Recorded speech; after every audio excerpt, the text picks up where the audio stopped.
Howdy, I'm Alan. Thanks for stopping by, and welcome to Burn the Stealerships. I created this channel to combine my passions of working with my hands to fix and maintain vehicles with my passion for helping people. Hopefully, these videos will help you fix and maintain your rigs and also save a few bucks along the way.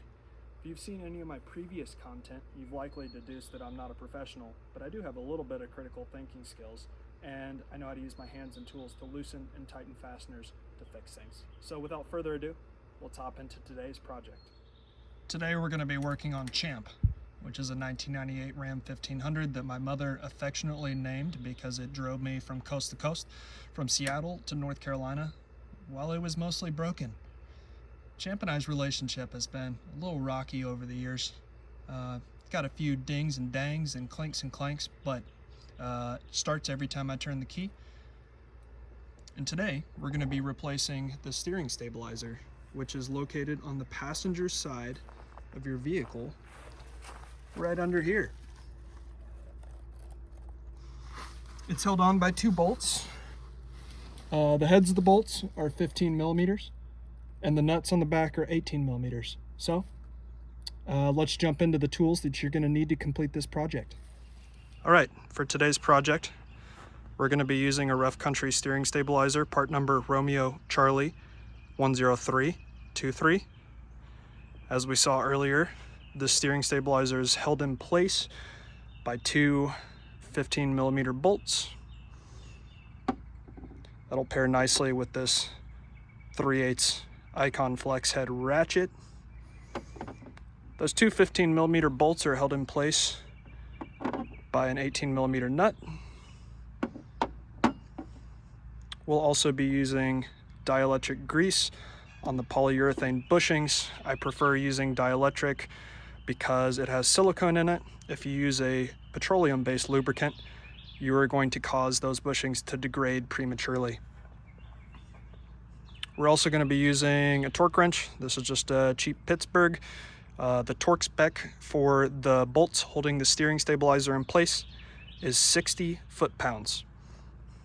Also to note, we're going to be taking this Hercules high torque out for its maiden voyage, so I'm not going to use a ratchet. But if you don't have an impact wrench, the ratchet is more than sufficient.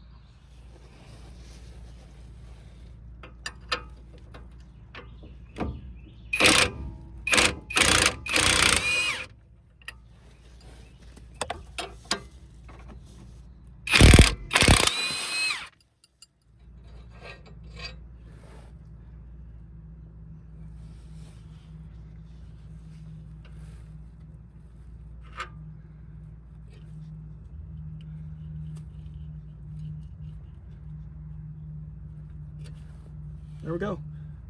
It's off. Now where did that other nut go? Story of my life. If I had a lift, this wouldn't have happened. Fucking pine needles. Oh, there it is. I should note that we're going to be reusing this hardware.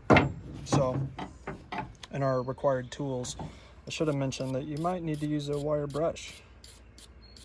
If you got some brake clean laying around, you can use that too. These don't look too bad, honestly.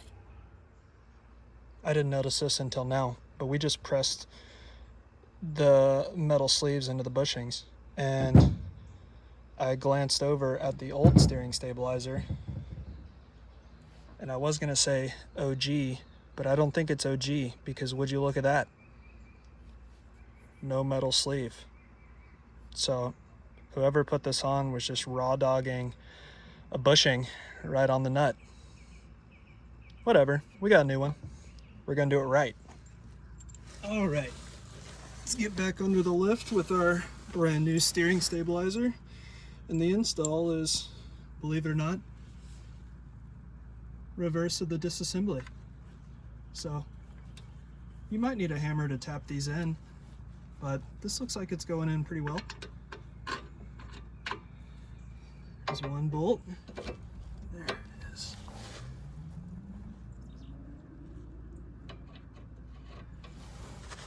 Replace the nuts on the back.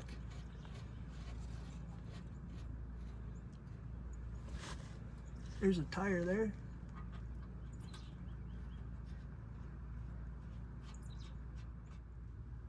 All right, we're gonna snug these nuts down. Just take your 18 millimeter with your 15.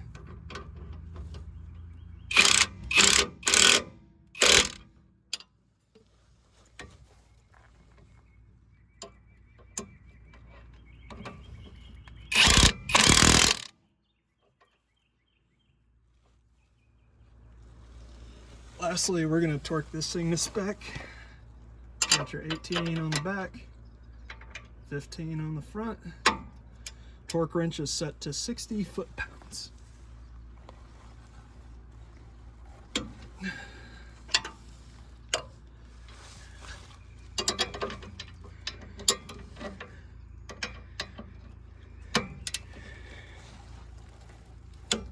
There it is.